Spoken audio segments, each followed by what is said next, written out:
کشتی عمر رواں کے ناخدا یار نہیں، کشتی عمر رواں کے ناخدا یار نہیں، ہیں تو کشتی میں مگر ہاتھ میں پتوار نہیں۔ انما امرہ گر ہو جائے اس میں اعظم، انما امرہ گر ہو جائے اس میں اعظم، تو کن فیکون تو کبھی دشوار نہیں، کشتی عمر رواں کے ناخدا یار نہیں۔ نحمده ونصلي على رسوله الكريم، أما بعد، أعوذ بالله من الشيطان الرجيم، بسم الله الرحمن الرحيم، والعصر إن الإنسان لفي خسر إلا الذين آمنوا وعملوا الصالحات وتواصوا بالحق وتواصوا بالصبر۔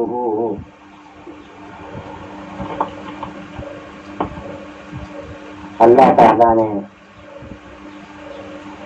ہم کو ایمان والا بنایا اور ہم کو بڑی بڑی نعمتوں سے نوازا۔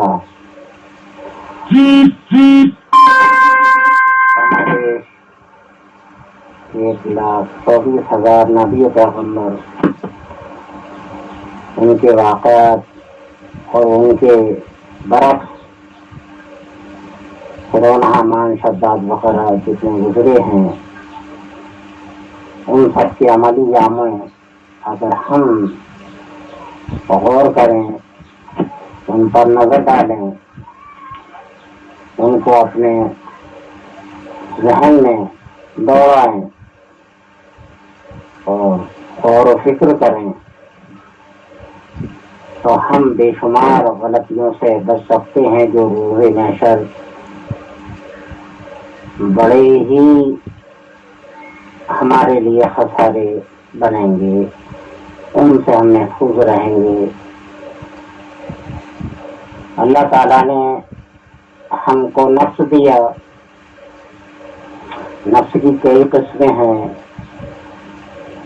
ایک نفس شیطانی ہے، مانیے نفس شیطانی میں ہی آدمی اگر ملوث ہو کر غلطی کرتا ہے اور لوگ اس کو غلط کہتے ہیں،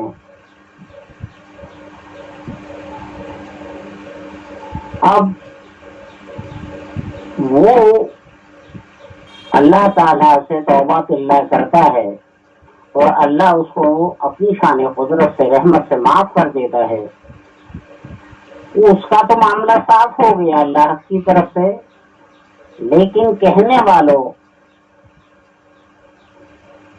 کی زبان پر جو آئے تھے کلمات، وہ روز محشر کے لیے باقی رہ گئے کہ وہ روز محشر حساب کتاب میں آئیں گے۔ یہ صحابی سے بھی کچھ غلطی ہوئی اور ایک بار نہیں، اس کی سزا پانے کے بعد دوبارہ ہوئی۔ کچھ صحابیوں نے چرچا کیا، حضور صلی اللہ علیہ وسلم نے ان کو ڈانٹا، کیونکہ یہ صحابی اگر معافی اللہ تعالیٰ سے چاہتا ہے تو وہ معاف کر دے گا، لیکن تمہارا کہنا، تمہارا یہ کلمات روز محشر تک باقی رہیں گے، یہ دنیا میں ہی صاف ہو جائے گا، لہذا ان کو ڈانٹا۔ آج ہم غور کریں کہ آج ہمارے ایمان کی حالت کیا ہے، ہم ایک دوسرے کی غیبت بہتان وغیرہ میں کس قدر ملوث رہتے ہیں، اور ان کی باتوں سے یہ پتہ چلتا ہے جو آج کے دور کے یہ لوگ ہیں، یہ پتہ چلتا ہے کہ ان کو خوف خدا تو ہے ہی نہیں۔ اگر روز محشر کا خوف ہوتا، لاکھوں نمازیں پڑھ رہے ہیں، حج کر رہے ہیں، روزے رکھ رہے ہیں، زکوٰۃ دے رہے ہیں، لیکن اگر خدا کا خوف نہیں ہے روز محشر وہ خسارے میں جائیں گے. کیوں کہ خوف خدا ایک ایسی چیز ہے جو گناہوں سے روکتی ہے، بد زبانی سے روکتی ہے، بہتان سے روکتی ہے، غیبت سے روکتی ہے. ارے اللہ کے معاملے میں جس نے نافرمانی کی اس کو اللہ نے معاف کر دیا، اور تم نے جو اس پر انگلی اٹھائی، زبان چلائی، زبان سے کلمات نکالے، وہ روز محشر تک کے لیے باقی رہ گئے. لہذا یہ ہے کہ روز محشر ہم اگر ایک دوسرے پر ظلم کریں گے، ایک دوسرے، ہمیں مذہب اسلام ملا ہے، ہمارا کام تو سلامتی کرنا ہے، نہ کہ ایک دوسرے پر ظلم کرنا.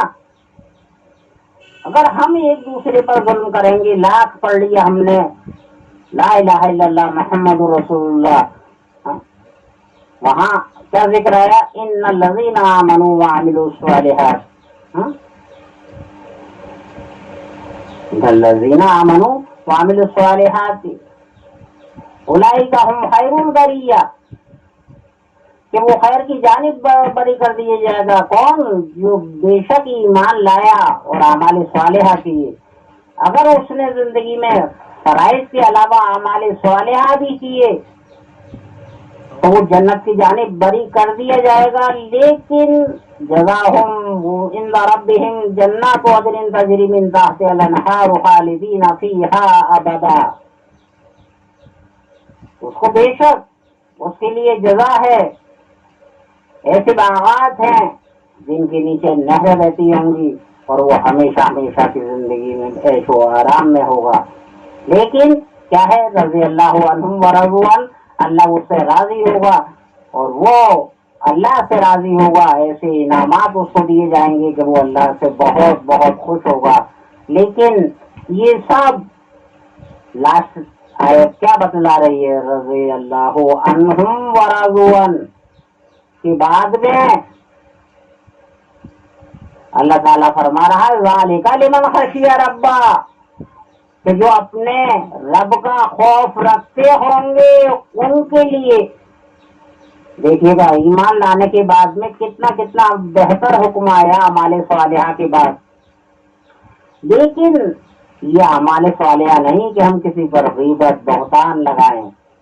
اگر غلطی بھی کی ہے کسی نے، اللہ اللہ کے بندے کے درمیان ہے، اللہ چاہے اپنی شان قدرت سے معاف کر دے، لیکن ہم جو کچھ بھی اس کے حق میں کہیں گے وہ باقی رہے گا روز محشر تک. حق العباد میں اس کو اللہ تعالیٰ معاف کر دے گا، لیکن حقوق عباد میں وہ گرفت میں آئے گا. روز محشر میں وہ ٹنگا رہے گا جب تک کہ معاملہ صاف نہیں ہو جائے گا. ایک دوسرے پر بڑی بڑی نیکیاں کرنے والے، ان کی نیکیاں انہی ظلموں کی وجہ سے سمجھے ختم ہو جائیں گی.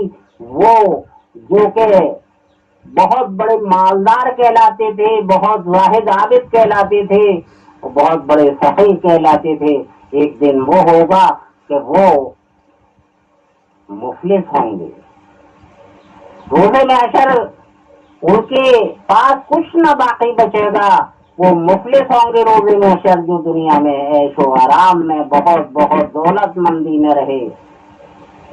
لیکن اس زبان کی پابندی مذہب اسلام نے جو ہم کو دی ہے وہ ہم اعمال صالحہ کے ساتھ میں اللہ کے خوف اگر ہوگا تو ہماری زبان پر پابندی ہوگی. تو لہذا پابندی جب زبان کی ہوگی، اللہ کا خوف ہوگا تو پھر ہمارا بیڑا پار ہوگا، ورنہ خسارہ ہی خسارہ ہے. اللہ تعالیٰ ہمیں آخرت کے خسارے سے بچائے اور ہمارے اندر خوف پیدا ہو اور ہم اللہ کی نظر میں ایک بہتر بندے بن جائیں، حضور صلی اللہ علیہ وسلم کی قربت حاصل ہو جائے گا. آخر دعوانا ان الحمدللہ رب العالمین برحمتک یا ارحم الراحمین.